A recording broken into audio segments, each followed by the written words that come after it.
MA Hafizahullah Ta'ala dengan tema tinjauan zakat sesuai Al-Quran dan Sunnah. Dan tentunya nanti di akhir sesi akan ada tanya jawab bagi para peserta, jamaah dan pengunjung yang ingin bertanya bisa langsung mengangkat tangan.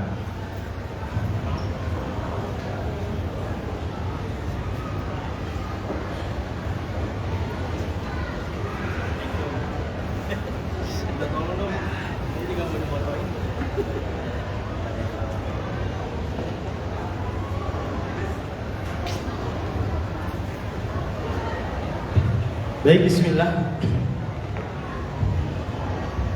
Assalamualaikum warahmatullahi wabarakatuh.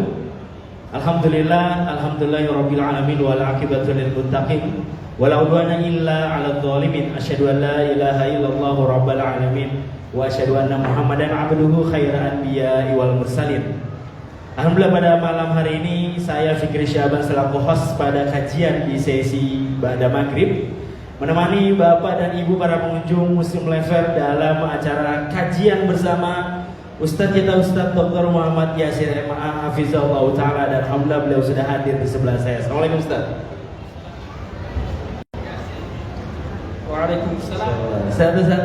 Ya, alhamdulillah. Baik, pada kajian di Ba'da Maghrib ini insyaallah Ustadz akan menyampaikan sebuah kajian dengan tema tinjauan zakat sesuai Al-Quran dan Sunnah.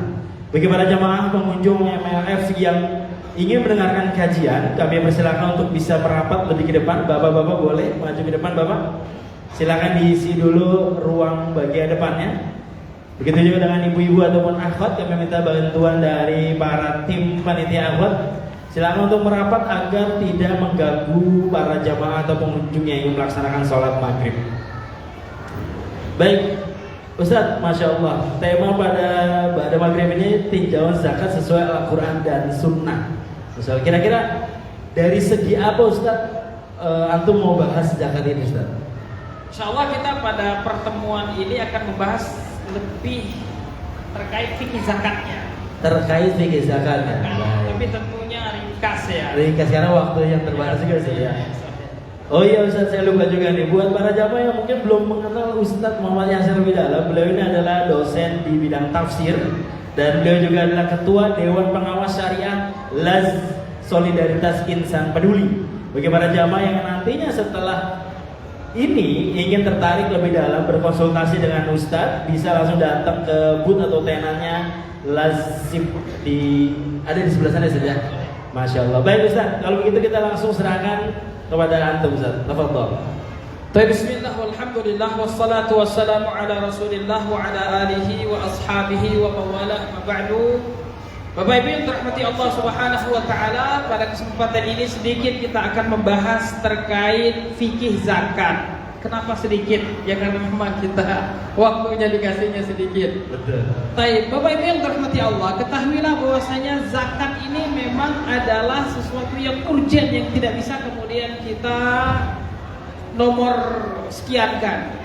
Karena memang Allah Subhanahu wa taala menyebutkan zakat ini setelah pendirian salat. Allah Subhanahu wa taala berfirman, "Wa aqimus shalah wa atuz zakat." Dirikanlah salat dan kemudian tunaikan zakat. Dari itu ketika salat adalah ibadah badan kita yang terbaik, maka zakat adalah ibadah harta kita yang terbaik. Maka dari itu orang yang mengeluarkan zakat ini sesungguhnya dia telah melaksanakan salah satu dari rukun Islam. Rukun Islam ada 5 dan yang ketiganya adalah menunaikan zakat. Maka zakat adalah harta yang memang diwajibkan oleh Allah Subhanahu wa taala untuk kita tunaikan. Allah titipkan dari harta yang diberikan kepada kita, Allah titipkan agar bukan hanya untuk kita saja, tapi di situ ada hak para mustahik, ada hak fakir miskin, ada hak anak-anak yatim. Maka kalau kita belum menunaikan hak mereka tersebut, berarti kita makan harta mereka, dan itu adalah kezaliman. Dan Nabi SAW mengatakan, ittaqul dzulma fa inna dzulma dzulumatun yaumal qiyamah. Maka Bapak Ibu yang dirahmati Allah, zakat ini begitu pentingnya di dalam Islam. Dan Allah Subhanahu wa taala dan juga Rasulnya menyebutkan bagaimana pentingnya zakat dan juga menyebutkan ancaman kepada orang yang tidak mau membayar zakat. Dan kita tahu bahwasannya Abu Bakar As-Siddiq sampai mengumpulkan pasukan dan memerangi orang-orang yang tidak mau mengeluarkan zakat. Jadi bukan sesuatu yang remeh. Dan juga bagaimana para ulama juga menyebutkan kalau ada orang yang mengatakan misalnya zakat itu tidak wajib dan dia adalah orang yang sudah hidup di kalangan kaum muslimin dan sudah mendengar dakwah Islam di situ dan kemudian dia menolak syariat zakat dengan mengatakan zakat itu tidak wajib, maka di sini kufur juhud. Tayyib. Dan ada orang yang sudah tahu dia kewajiban zakat tetapi bakhil, pelit, tidak mau mengeluarkan zakat, maka pemerintah atau lembaga-lembaga yang memang diizinkan oleh pemerintah boleh mengambil harta tersebut dengan paksa. Maka jamaah sekalian dirahmati Allah Subhanahu wa taala, zakat ini adalah bagian dari rukun Islam. Dan juga Nabi kita sallallahu alaihi wasallam di dalam banyak hadisnya menyebutkan keutamaan sedekah wajib. Sedekah ini ada banyak macamnya dan zakat ini adalah sedekah wajib. Dari itu hadis Nabi sallallahu alaihi wasallam dalam Bukhari dan Muslim di mana setiap paginya ada dua malaikat yang turun. Satu malaikat mendoakan Allahumma a'ti munfiqan khalafa. Ya Allah, berikan kepada orang-orang yang infak tersebut gantinya ya Allah. Dan kepada orang-orang yang tidak mau mengeluarkan zakatnya pada hari itu, sedangkan haul dan nisabnya sudah cukup, didoakan oleh para malaikat, Allahumma a'ti mumsikan talafa. Ya Allah, orang yang sudah wajib mengeluarkan zakat ini, dia tidak mau mengeluarkan zakatnya, maka binasakanlah apa yang telah Allah berikan tersebut. Tayyib. Dan juga Nabi SAW dalam Sunan Ibnu Majah mengatakan, lam yamna'u zakat amwalihim illa muni'ul qatra minas sama. Kalau saja ada kaum yang mereka menahan zakat mereka, maka Allah Subhanahu wa taala juga akan menahan air dari langit. Laulal bahaimu lam yumtaru. Kalau bukan karena hewan-hewan itu, maka tidak ada satu tetes air yang jatuh dari langit. Sahih. Jemaah sekalian dirahmati Allah, begitu pentingnya zakat ini yang memang harus kita perhatikan. Kita beda dengan orang-orang kafir. Kalau orang-orang kafir ketika mendapatkan uangnya, bagaimana dia bisa menghabiskan uang tersebut untuk dia dan keturunannya. Tapi kita umat Islam tidak. Dari harta yang telah dititipkan oleh Allah Subhanahu wa taala tersebut, ada yang sifatnya wajib. Pertama, bagi muslim. Ini kita langsung masuk ke slide selanjutnya. Bagi muslim. Terus yang kedua, dia memang orang yang merdeka. Jadi bukan budak. Tayyib. Muslim dan tidak butuh balik. Jadi kalau ada orang yang punya harta dan dia belum balik, kalau dia punya harta mendapatkan warisan, bahkan kalau anak yatim mendapatkan warisan, tayyib, dan kemudian sudah sampai haul dan nisab, maka wali anak yatim tersebut harus mengeluarkan zakatnya. Terus orang yang tidak punya akal, dalam zakat tidak ada syarat harus berakal seperti sholat. Muslim berakal dan balik itu dalam sholat puasa. Tapi kalau dalam zakat tidak. Kalau harta tersebut milik orang yang tidak punya akal, maka walinya harus mengeluarkan zakatnya. Orang yang sudah meninggal, tapi zakatnya belum dikeluarkan, maka sebelum dibagikan kepada ahli waris, zakatnya dulu harus ditunaikan. Ada orang yang dulu masa jayanya, dia tidak tahu syariat zakat, dan sekarang dia baru sadar, oh ternyata harta saya dulu sudah wajib zakat. Taib, dia bertobat sekarang. Taib, tapi fulusnya sudah nggak ada lagi, maka itu terhitung menjadi hutang yang harus ditunaikan. Karena zakat ini adalah hak harta, kata para ulama ketika mereka mendefinisikan fikih zakat. Hak harta yang memang harus dikeluarkan. Taib, jamaah sekalian dirahmati Allah, apalagi kita yang memang hidup di masyarakat. Di sana ada orang-orang fakir miskin yang mereka menjadi fakir dan miskin itu bukan pilihan mereka, tapi takdir dari Allah Subhanahu wa taala. Maka seakan-akan Allah Subhanahu wa taala menitipkan fakir miskin yang ada di daerah kita itu kepada orang-orang kaya. Tapi maka bisa jalankan slide-nya. Boleh bantuan panitia. Maka kata Nabi sallallahu alaihi wasallam, zakat itu adalah harta tukhadhu min aghniyaihim wa turaddu ala fuqaraihim. yang diambil dari orang-orang kaya di antara mereka dan dikembalikan kepada orang-orang fakir di antara mereka. Maka kita yang telah diberikan harta oleh Allah Subhanahu wa taala, kelebihan harta, maka orang-orang fakir miskin yang ada di sekitar kita itu adalah tanggung jawab kita semua. Bagi orang-orang kaya, jangan sampai yang kita makan itu makanan-makanan yang enak atau mungkin kadang berlebihan. Jangan sampai tetangga kita, jangan sampai orang yang di samping rumah kita kemudian tidur dalam keadaan lapar sedangkan kita tidur dalam keadaan kenyang. Maka begitu pentingnya jemaah sekalian dirahmati Allah tentang fikih zakat ini, di mana dia adalah bagian dari rukun Islam. Maka para ulama kemudian menyebutkan terkait fikih zakat. Maka zakat ini pertama diwajibkan pada harta yang memang merupakan harta lebih pada zakat mal. Islam juga kemudian tidak semena-mena kemudian mengambil zakat orang. Tayyib. Ketika Islam memikirkan keadaan fakir miskin, tetapi Islam juga tidak semena-mena terhadap orang-orang kaya. Maka orang-orang yang sudah punya kelebihan harta harus tahu fikih zakat. Jangan sampai pertama karena tidak tahu fikih zakat, jangan sampai selama ini dia bilang sedekah, saya mau sedekah tiap bulan. Tapi ketika bapak sedekahnya tidak ada niat zakat di situ, maka itu terhitung sedekah mustahabah, sedekah yang sunnah. Karena disyaratkan niat ketika kita mengeluarkan zakat tersebut. Tapi ada orang yang kemudian mengeluarkan zakat, tapi sebenarnya zakat yang dia keluarkan tersebut seharusnya dia belum wajib mengeluarkan zakat, tapi seakan-akan dia sudah merasa wajib dikeluarkan hartanya tersebut padahal dia tidak wajib mengeluarkan zakat.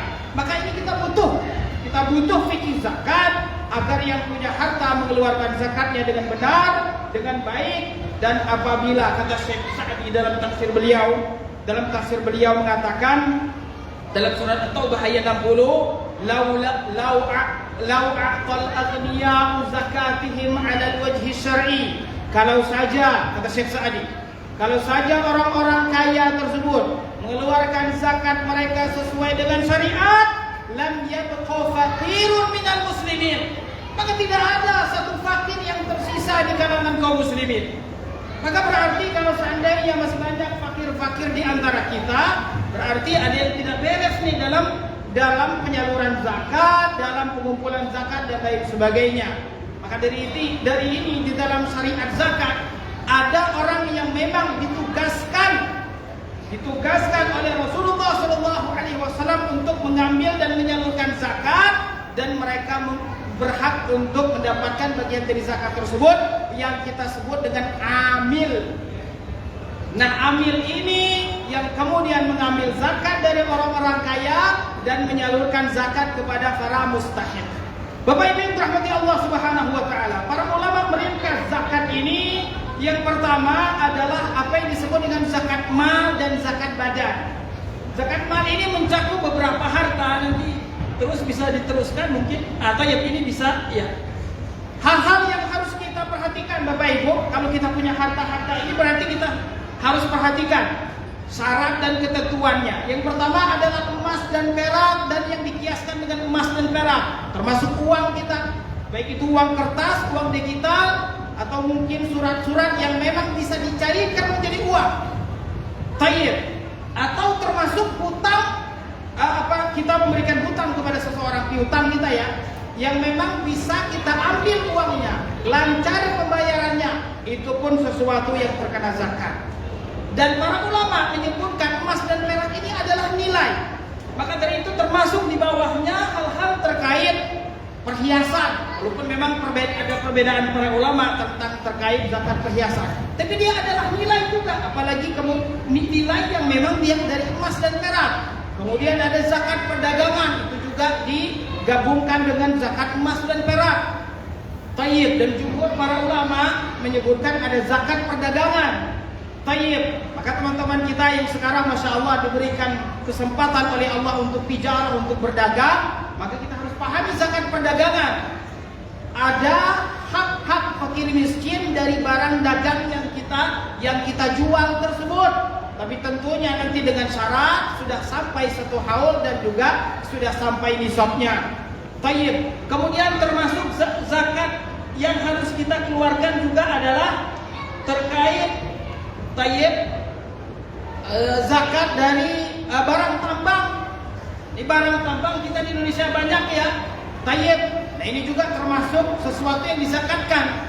Kalau barang tambang itu adalah emas dan perak, maka ulama sepakat itu ada zakatnya. Tapi kalau dia adalah selain dari emas dan perak, seperti ya timah dan barang-barang yang memang berharga, maka itu juga harus dikeluarkan zakatnya. Selain itu juga ada zakat tanaman. Kita ini sebagai seorang petani beras di Indonesia, itu juga ada zakatnya. Petani jagung juga ada zakatnya. Kita memang harus paham kita. Jangan sampai nanti kita bertahun-tahun tidak mengeluarkan zakat, padahal kita ada kewajiban untuk mengeluarkan zakat. Dan juga termasuk hewan ternak yang memang dia dimakan dari lapangan, makan dari luar. Berbeda dengan hewan ternak yang memang kita pelihara, yang kita kasih makan setiap hari, itu tidak ada zakatnya. Tapi kalau dia memang di luar makannya, maka itu yang terkena zakatnya. Ini harus kita pahami jamaah sekalian dirahmati Allah. Bagaimana kalau hewan tersebut setengahnya kita kasih makan, setengahnya kemudian maka melihat yang paling dominan yang mana, maka kemudian kita masukkan kepada sesuatu yang wajib dizakatkan. Kemudian termasuk juga kita kalau menemukan harta karun, ya harta karun sampai ke Indonesia, korun, dari emas dan perak, maka kita juga harus kita keluarkan zakatnya. Dan satu yang terakhir, apa yang disebut dengan zakat badaniyah. Zakat badan kita yang kita keluarkan setahun sekali, yang kita sebut dengan zakatul fitri. Kalau kita menyebutnya Indonesia zakat fitrah, sebenarnya dia adalah zakatul fitri. Ini berkaitan dengan kalau kita hidup di hari terakhir bulan Ramadan, maka kita wajib mengeluarkan zakat. Tapi kalau kita lahirnya setelah matahari terbenam, maka tidak wajib mengeluarkan zakat fitrah. Bapak Ibu yang dirahmati Allah, sekilas zakat emas dan perak. Ada yang tahu di sini terkait berapa nisab emas dan berapa nisab perak? Nanti bisa dikasih hadiah Pak. Hadiah nih, ada dari panitia. Zakat emas nisabnya 85 gram. Zakat perak nisabnya 595 gram. Nisab ini artinya kalau kita sudah punya emas seberat 85 gram, maka berarti sudah harus ngitung tuh. Berarti nisabnya sudah sampai, dan ini nanti setahun kemudian berarti kita sudah wajib mengeluarkan zakat. Begitu juga perak. Dan tadi yang kita sampaikan dikiaskan dengan zakat emas dan perak, ini adalah zakat uang. Jadi kalau kita punya uang sudah sampai nisab, satu bulan ini misalnya bulan Muharram, sudah sampai nisabnya, berapa nisab uang? 85 gram emas. Berapa misalnya sekarang 85 gram emas? Mungkin 1.150 atau 160 mungkin ya. Kalau uang kita hari ini di tabungan kita, ada 160 juta, maka berarti sudah sampai nisabnya. Dan 160 juta ini usianya harus 1 tahun. Berarti bulan Muharram akan datang, Muharram 48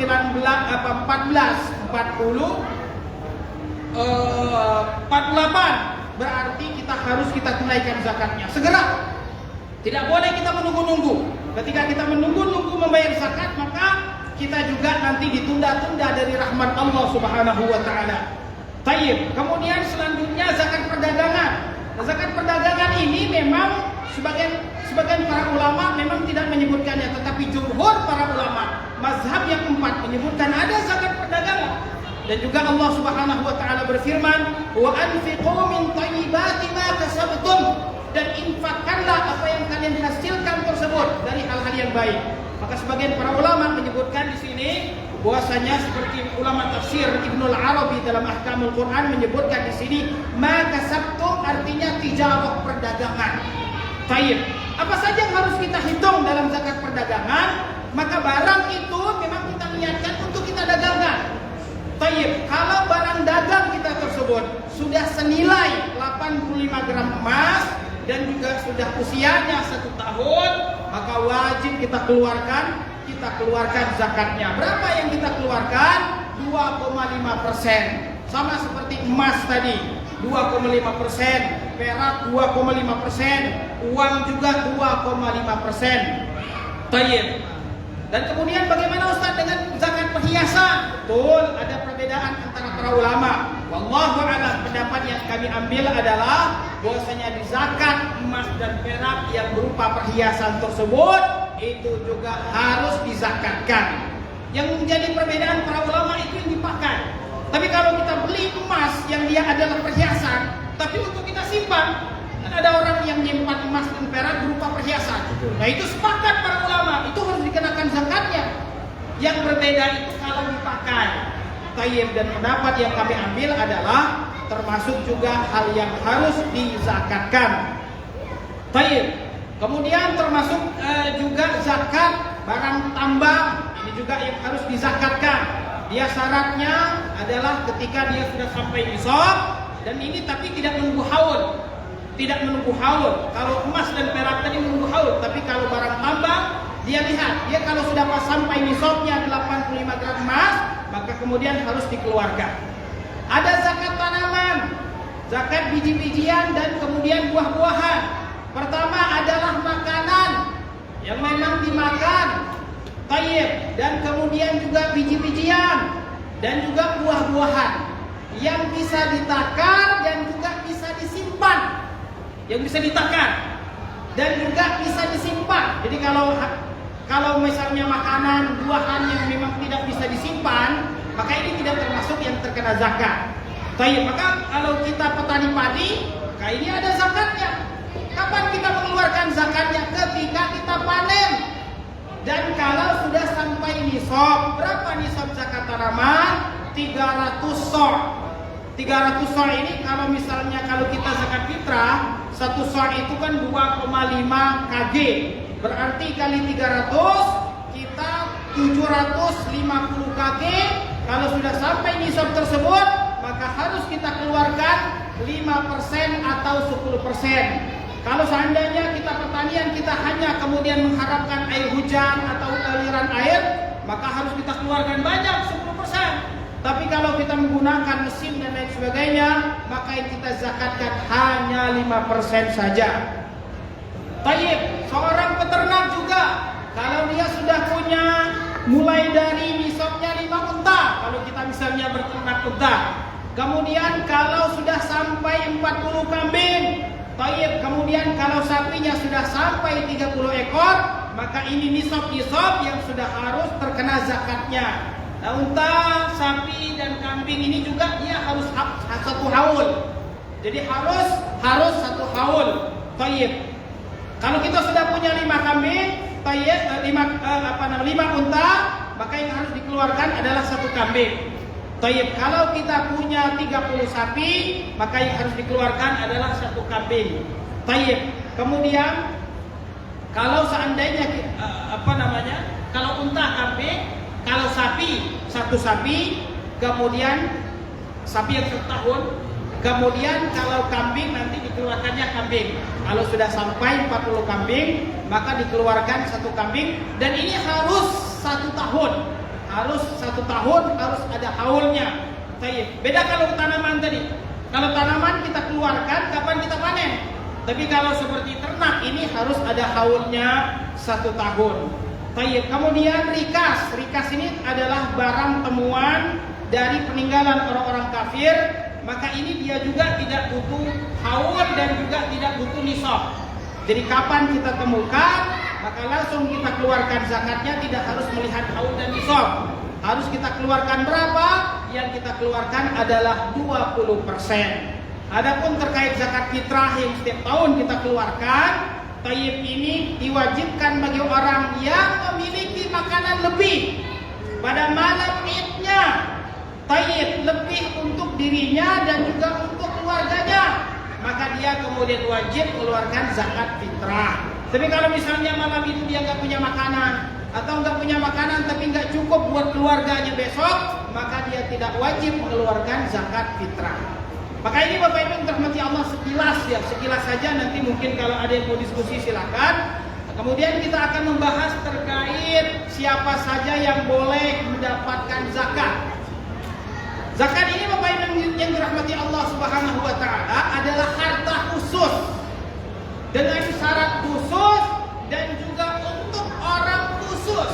Tidak boleh semua orang kemudian mendapatkan zakat. Kalau sedekah bebas, orang kaya pun dia boleh kemudian makan dari sedekah biasa. Tapi kalau zakat tidak boleh keluar dari 8 asnaf. Baik, dalam surat At-Taubah ayat 60. Innamas sadaqatu, sesungguhnya sedekah yang dimaksud di sini adalah zakat. Untuk siapa? Lil fuqara'i wal masakin, untuk fakir dan untuk miskin. Li di sini adalah kepemilikan. Jadi memang harus dikasih, nggak boleh hanya dipinjamin saja. Orang fakir dipinjamin kemudian zakat yang dan kemudian harus mereka miliki. Fakir adalah orang yang tidak punya makanan sama sekali atau tidak cukup setengah dari kebutuhannya. Sebulan dia butuh 3 juta untuk hidup dia dan keluarganya, tapi dia hanya punya 1 juta, berarti masih dihitung fakir. Kalau sudah sampai 1,5 juta, berarti sudah setengahnya, maka kemudian dihitung miskin. Dia punya setengah atau lebih, tapi belum sampai 3 juta. Kebutuhannya sebulan 1 juta. Dia punya 1,5 dan juga lebih, tapi belum sampai 3 juta. Berarti dihitung miskin. Berarti siapa yang paling susah di sini? Fakir atau si miskin? Fakir. Fakir ini nggak punya sama sekali, atau nggak punya tapi nggak sampai setengah dari kebutuhannya per bulan. Taib, kalau si miskin punya setengah tapi belum mencukupi. Berapa yang harus kita kasihkan ke orang miskin? Lihat saja, dia dalam 1 bulan itu misalnya dia berapa kurangnya? 1 juta misalnya. Taib dikalikan kemudian setahun, berarti 1 juta dikali 12 berarti 12 juta. Nah ini kita kasih 12 juta untuk hidup 1 tahun kepada si fakir. Taib, itu kalau uang zakatnya banyak. Taib, tapi kalau uang zakatnya cuma sedikit dan fakir miskin banyak, maka kemudian bisa ambil kemudian membagikannya. Taib, siapa lagi yang berhak menerima zakat? Innamas shadaqatu lil fuqara'i wal masakin wal 'amilina 'alaiha. Orang yang memang ditugaskan pemerintah, bukan DKM masjid, atau bukan ada orang yang ngaku jadi amil, orang yang mendapatkan izin dari pemerintah, baik itu dari Basnas ataupun lembaga yang sudah mendapatkan izin dari pemerintah untuk mengambil zakat dan menyalurkannya, di antaranya adalah LAS SIP, maka mereka termasuk amil. Maka boleh kemudian mengambil zakat dari, dan para ulama menyebutkan kenapa sih amil ini mengambil zakat? Kata para ulama, agar syariat zakat ini tetap berlangsung. Ada yang mengingatkan, Pak, bayar zakat. Ada yang mengambil zakat dari orang kaya dan ada yang menyalurkannya. Ada yang mengurus orang kaya hartanya, ada yang mengurus orang miskin. Dari itu Allah jadikan amil ini boleh menerima zakat. Berapa yang boleh diambil amil? Ya sesuai dengan gaji yang ada di tempat tersebut. Ujratun mithli. Jadi nggak boleh juga ambil seenak-enaknya.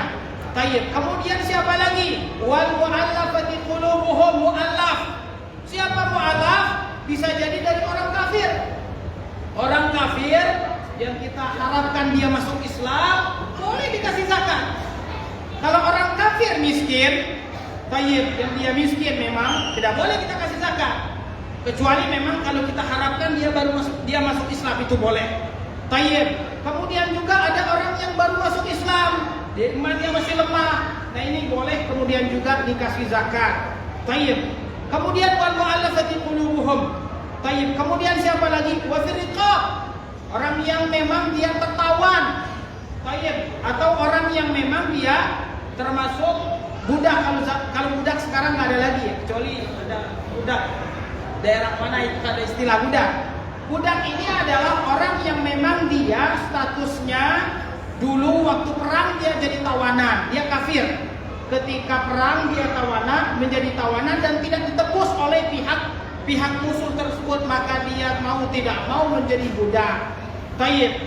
Maka budak ini kalau dia sudah menjadi muslim dan dia mau merdeka, maka boleh kita kasih zakat. Ini namanya riqab. Dan kata para ulama juga kalau ada kaum muslimin yang tertawan, tertawan, ditawan oleh orang-orang kafir, maka boleh kita bebaskan dengan uang zakat. Wa firriqab wal gharimin, orang yang berhutang. Orang yang berhutang ini tentu yang memang gak sembarangan. Bukan seperti kita banyak hutang lewat ojol dan lain sebagainya. Ya kecuali ada kasus-kasus yang memang harus dilihat oleh si amil. Apakah gharim, orang yang berhutang ini boleh untuk menerima zakat. Orang yang berhutang dia untuk kebutuhan pribadinya. Tayyib, bukan untuk kemaksiatan. Tayyib, kebutuhan pribadi yang memang urgent, bukan untuk beli mobil dan lain sebagainya. Kemudian hutangnya tersebut dia tidak mampu membayarnya, dan kemudian sudah jatuh temponya, maka boleh dia datang ke amil zakat. Pak, ini saya punya hutang, sudah jatuh temponya, saya hutang untuk kebutuhan memang penting. Baik, maka boleh dia kemudian mendapatkan bagian dari zakat. Baik, kemudian wal gharimin, kemudian wa fi sabilillah, orang yang berjuang di jalan Allah. Para ulama sepakat, yang berjuang di jalan Allah di sini yang maksudnya adalah yang berperang. Yang berperang di jalan Allah, perang, betul-betul perang. Tayyib. Dan dia tidak mendapatkan gaji dari pemerintah. Tayyib. Maka tentara-tentara kita, tayyib, mereka tidak bisa mendapatkan zakat karena sudah ada gaji dari pemerintah. Tapi kalau misalnya nggak ada gaji dari pemerintah, boleh kita kasih dari uang zakat. Tayyib. Mereka yang memang berperang. Tayyib. Dan juga dikiaskan oleh para ulama dengan para thalabul ilmi. Ketika para mujahid itu mereka berperang di jalan Allah dengan pedang, maka thalabul ilmi yang dia berjuang untuk menjaga agama dengan hafalannya, dengan duduk di majelis ilmu dan fokus dia di situ, boleh dia mendapatkan zakat. Wa fi sabilillah. Tayyib. Kemudian yang terakhir adalah ibnu sabil, orang yang dalam perjalanan kehabisan bekal, kehabisan ongkos, maka boleh dia datang ke amil zakat. Saya kehabisan ongkos. Tayyib, memang walaupun dia kaya di kampung, saya kehabisan ongkos, maka boleh diberikan uang zakat agar dia sampai kembali ke kampungnya. Maka Bapak Ibu yang dirahmati Allah Subhanahu wa taala, ini sekilas terkait fikih zakat yang memang harus kita pahami. Bapak Ibu yang dirahmati Allah Subhanahu wa taala, kita ingatkan diri kita ingatkan keluarga kita, jangan sampai harta kita yang kita makan tersebut ada hak anak yatim, fakir miskin yang belum kita sampaikan. Kalau sudah sampai nisabnya tadi yang sudah kita sebutkan, dan kalau juga sudah sampai satu haul, sudah sampai haulnya, dan haul ini dihitung dengan tahun hijriah ya Bapak Ibu ya. Jadi kita jangan menghitung zakat dengan tahun Masehi, karena perbedaannya sekitar 11 hari. Kalau kita menghitungnya dengan tahun Masehi, kita zalim. 11 hari kita menunda hak bagi miskin. Maka harus kita hitung dengan tahun hijriah. Baik. Nah ini Bapak Ibu yang dirahmati Allah, kalau sudah mencukupi syaratnya, maka harus segera kita keluarkan zakatnya dan tidak boleh kita tunda-tunda. Barakallahu fikum. Sekilas. Masya Allah, Ustaz, jazakallah khairan atas penyampaiannya ini luar biasa Bapak Ibu sekalian ya. Ustaz, tadi saya penasaran Ustaz, jadi sepenting itu zakat ternyata Ustaz di mata agama Ustaz ya. Masya Allah. Nah kalau semisal Ustaz sudah jatuh haul atau sudah jatuh tempo kemudian dia lupa, itu gimana Ustaz? Sudah jatuh haul. Betul, terus dia lupa gitu. Dan sudah sampai nisab pastinya ya. Betul. Sudah sampai. Atau mungkin bisa sekalian dijelasin gimana sih Ustaz tips supaya kita ini yang sudah nisab dan haul biar gak kelupaan lewat sehari atau 2 hari. Baik Bapak Ibu yang dirahmati Allah, kita yang sudah dititipkan oleh Allah, maka kita pertama harus bersyukur. Dan rasa syukur itu adalah tadi saat seharusnya kita harus perhatian dengan harta yang telah Allah titipkan. Saya kalau dititipin ke abang aja bukan main, Masya Allah ya, dipelihara, dilihat, dijaga. Ini yang menitipkannya Allah Subhanahu wa taala. Kemudian juga jadi amal pahala bagi kita ketika kita salurkan. Maka harus kita pastikan betul. Tayyib, kalau sudah sampai nisab 1 Muharram, berarti 1 Muharram tahun depan itu kita harus menunaikan zakat. Tayyib. Jadi memang harus perhatian dari kita. Kalau lupa, apa saja kalau lupa, ini memang kita tidak ada dosanya. Kalau seandainya kita sudah ingat, maka harus segera kita tunaikan. Kalau seandainya lupa, termasuk juga zakat fitrah. Zakat fitrah itu kalau sengaja kita bayarkan, misalnya setelah sholat id sengaja, saya mau bakar zakat fitrah setelah id, itu tidak sah dan berdosa. Tapi kalau lupa, orang sudah selesai sholat Idul Fitri, dia baru mau keluarkan, lupa, maka harus segera dikeluarkan. Harus segera dikeluarkan. Luar biasa Ustaz. Sebelum kita lempar pertanyaan ke jamaah, ada pertanyaan sambungan lagi Ustaz. Apa Ustaz ya? Kalau tadi dia lupa, akhirnya dia baru ingat dan langsung dia tunaikan, apakah berubah tanggal haulnya dia Ustaz? Apa tetap pakai yang sebelumnya gitu Ustaz? Harus pakai hitung sebelumnya. Walaupun dia baru bayar 7 hari setelahnya. Sahih, harus dihitung sesuai dengan yang sebelumnya. Kapan itu sudah sampai haul, maka berarti ya pada hari itu. Oke, baik. Ini harus melihat catatan sebelumnya. Wah, Mau tidak mau, kalau lupa, kata para ulama, ya diperkirakan saja. Apalagi yang sudah bertahun-tahun nggak bayar zakat nih, tetap ada kewajiban zakat, walaupun dia sudah jadi tanah. Anak-anaknya harus mengeluarkan zakat. Baik, maka diperkirakan kalau seandainya lupa. Kalau ada catatannya, alhamdulillah. Masya Allah. Baik. Jadi kajian kita pada malam ini bertepatan di setelah tanggal 1 Muharram persis Ustaz. Baik. Jadi gampang nih para jamaah yang tiba-tiba sudah mau ketawa. Sudah nisab udah langsung gampang tentunya. Ingat aja MLF di Bogor 1 Muharram ya. Baik, Ustaz, kita lempar pertanyaan ke para jamaah. Yang ikhwan kita terlebih dahulu utamakan. Silakan bagi bapak-bapak yang mau bertanya. Iya, ternyata bapak yang tertawa ini punya bertanya. Silakan.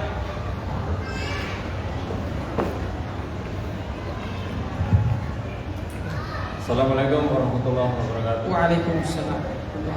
Saya Tri dari Cirebon. Ada 2 pertanyaan. Yang pertama tentang zakat pertanian, terutamanya padi di kampung saya. Terus terang saja, apakah di shop yang ada misalnya 750 kilo ada syarat tertentu atau mutlak? Misalnya contohnya sawahnya itu nyewa, kemudian ada biaya operasional seperti guru ataupun pupuk dan segala macamnya. Apakah dikurangi operasional atau mutlak setiap nisabnya langsung harus dikeluarkan 5 atau 10% tergantung mengandalkan hujan atau pakai pompa.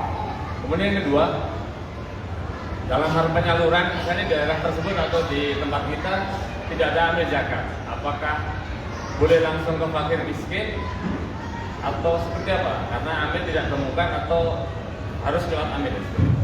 Demikian. Baik, bismillah. Di kampung-kampung kita banyak petani-petani yang mereka ketika bersawah tersebut ada modal tayyib, kemudian setelah itu di ya ada karyawan, ada karyawan mungkin juga tayyib. Sewa lahan. Maka yang harus kita lihat adalah hasilnya. Tayyib adalah hasilnya berapa? Tayyib, apakah dia sudah sampai nisab tadi, sudah sampai 750 kg? Tayyib, kalau sudah sampai nisab berarti sudah harus dikeluarkan. Cuma nanti melihat berapa persentase yang harus kita keluarkan. Tadi kalau sudah seandainya kita pakai biaya, pakai mesin dan lain sebagainya, maka yang kita keluarkan adalah sedikit 5%. Tapi kalau ada orang yang bersawah yang memang mengharapkan curah hujan atau serapan air atau aliran air, maka ini dikeluarkan lebih banyak. Jadi melihat hasilnya, setahun dia berkali-kali panen, maka berkali-kali juga yang harus dikeluarkan. Jadi tidak menunggu haul kalau zakat tanaman. Setahun berkali-kali panen, maka berkali-kali panen juga yang harus kita keluarkan zakatnya. Wa atu haqqahu yauma hasadi, kata Allah dalam Al-Qur'an, dan berikanlah haknya ketika kalian sudah memanennya, ketika sudah hari panennya. Tayyib. Kemudian yang kedua tadi terkait kalau di kampung kita nggak ada amil zakat. Tayyib, alhamdulillah kita sudah banyak amil zakat ya. Biasanya di setiap kabupaten itu sudah ada. Tayyib, baik itu yang plat merah atau plat kuning. Plat kuning seperti kita. Tayyib, kalaupun tidak ada, tayyib, maka zakat ini boleh kita salurkan langsung kepada mustahik. Maka tadi kita harus lihat betul yang berhak menerima zakat tersebut. Seperti misalnya fakir atau miskin atau asnaf yang lain juga. Maka semuanya itu berhak untuk mendapatkan zakat. Kalau seandainya kita misalnya tidak mendapatkan amil, kalau ada amil sih enak. Kita kalau sudah kita serahkan kepada amil, maka kita sudah terhitung mengeluarkan zakat. Walaupun amilnya belum menyalurkan kepada fakir miskin, beban kita sudah hilang, sudah tidak ada lagi beban kita di akhirat nanti. Tapi kalau zakat itu harus kita keluarkan, maka selama tidak kita titipkan ke amil, maka selama itu kita juga ada beban wajib mengeluarkan zakat. Kalau kita titipkan ke orang lain, kalau orang lain itu kemudian tidak amanah, maka kita harus mengganti lagi sampai betul-betul ke fakir miskin yang memang berhak. Kalau misalnya orang fakir miskin itu tidak berhak, contoh yang disebutkan para ulama, ada fakir miskin tapi dia tidak berhak menerima zakat. Siapa? Keluarga yang wajib kita nafkahi.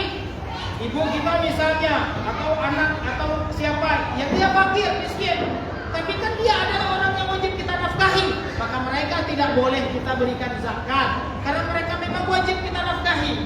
Kalau kerabat boleh, kerabat yang memang tidak wajib kita nafkahi boleh. Siapa misalnya sepupu kita misalnya tayyib, nah tidak wajib kita nafkahi, dia fakir, dan itu justru lebih utama. Karena ketika kita keluarkan zakat kepada kerabat, yang pertama adalah kita telah menunaikan zakat, yang kedua kita menyambung tali rahim sesama kerabat. Masya Allah, Ustaz, jazakallah.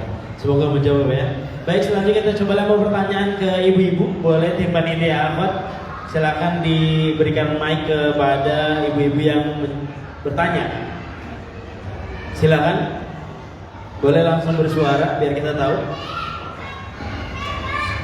Ada? Kita hitung sampai 5. 1, 2, 3, 4, 5.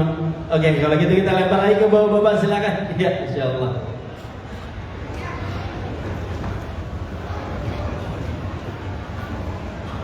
Assalamualaikum warahmatullahi wabarakatuh. Assalamualaikum. Afwan Ustaz, mau tanya, kami ini kan pegawai ya Ustaz ya. Jadi setiap bulan itu menerima upah hasil kerja. Apakah diwajibkan untuk mengeluarkan zakatnya di tiap bulan kita menerima upah itu? Kemudian kalau misalnya tidak diwajibkan, kan biasanya di kantor ada dipotong itu Ustaz, 2,5% untuk zakat gitu ya. Itu hukumnya seperti apa Ustaz? Itu yang pertama Ustaz. Kemudian yang kedua Ustaz,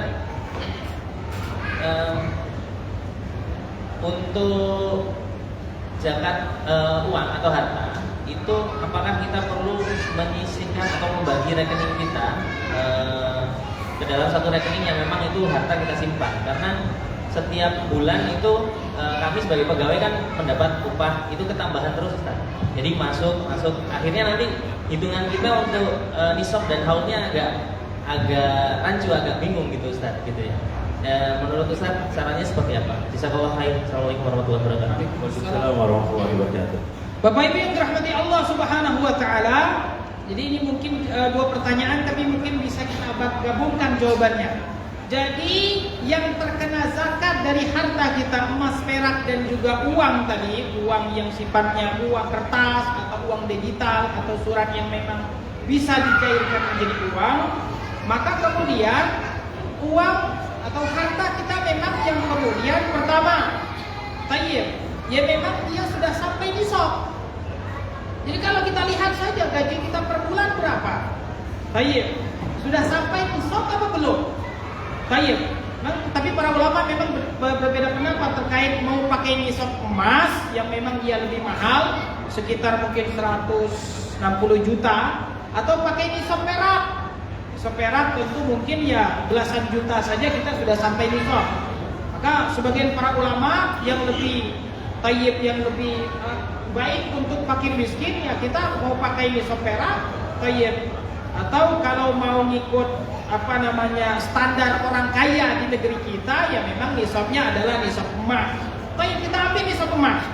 Maka kalau harta yang kita simpan tersebut di rumah, tayyib, kita sudah sampai 160 juta tadi kurang lebih, maka berarti ini sudah sampai nisab.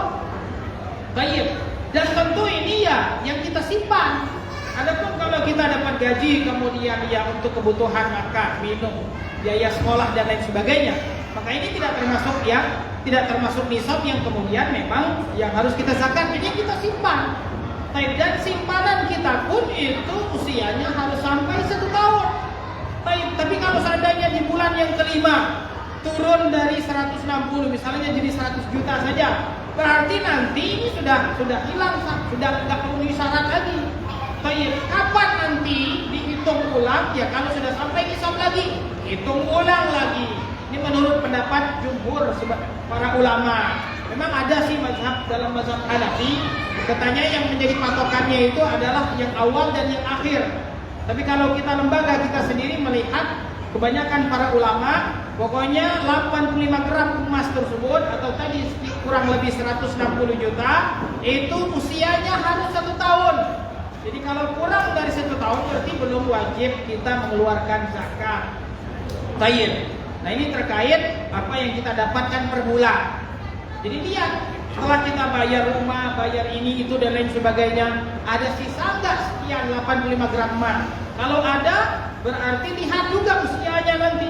Kecuali kata para ulama, kalau kita mau mendahulukan membayar zakat, boleh gitu kita cicil tiap bulan tuh. Tapi sarannya sudah sampai nisab dulu. Sudah sampai nisab, tapi saya mau bayar duluan nih, mumpung bulan Ramadan. Saya mau kasih dulu setiap bulan. Itu boleh, itu namanya mendahulukan membayar zakat. Tapi yang paling maksimal 2 tahun. Sebagaimana Rasul membolehkan Hamzah untuk membayar zakatnya duluan, tapi tidak boleh lebih dari 2 tahun. Itu mendahulukan membayar zakat boleh. Tapi kalau mengakhirkan membayar zakat haram. Baik. Jadi dia melihat lebih atau simpanan dari yang kita miliki. Baik. Kemudian yang kedua tadi terkait Sudah, yang dibikin tabungan sendiri. Oh iya. Sudah jawab. Itu mirip-mirip juga ya. Jadi kita hitung semua, ya uang kita yang di kertas berapa, kemudian yang ditabungkan berapa, jadi ini digabungkan. Jadi tidak ada rekening khusus. Kecuali kalau kita hanya punya 1 rekening misalnya dan nggak ada uang lain kecuali di situ, berarti kita hanya lihat itu saja. Tapi kalau misalnya di rekening sekian, kemudian juga kertasnya sekian, atau piutang, kita ada dipinjemin sama si fulan 1 M, dan dia lancar cicil tiap bulan, maka itu juga harus dizakatkan, masuk ke dalam hitungan zakat. Tayyib, barakallahu fiik. Masyaallah Ustaz, jazakallahu khair Ustaz. Dan insyaallah nggak kerasa Ustaz, kita sudah masuk waktu sholat Isya. Alhamdulillah Ustaz, terima kasih banyak, jazakallahu khairan atas apa yang antum telah sampaikan. Semoga apa yang Ustaz sampaikan mencerahkan kita semua. Dan alhamdulillah tadi balik lagi saya sampaikan, pas banget Ustaz sampaikan ini kurang lebih lewat sehari 1 Muharram. Jadi gampang untuk begitu hal. Barakallahu fiik para jamaah sekalian, dan jazakallahu khairan Ustaz atas ilmu yang antum telah sampaikan. Kita akhiri subhanakallahumma wa bihamdika asyhadu an la ilaha illa anta astaghfiruka wa atubu ilaik. Dan jangan lupa para jamaah sekalian yang masih bisa hadir di hari Sabtu dan Ahad, silakan hadir di acara Muslim Live Fair yang insyaallah bermanfaat buat kita semua. Assalamualaikum.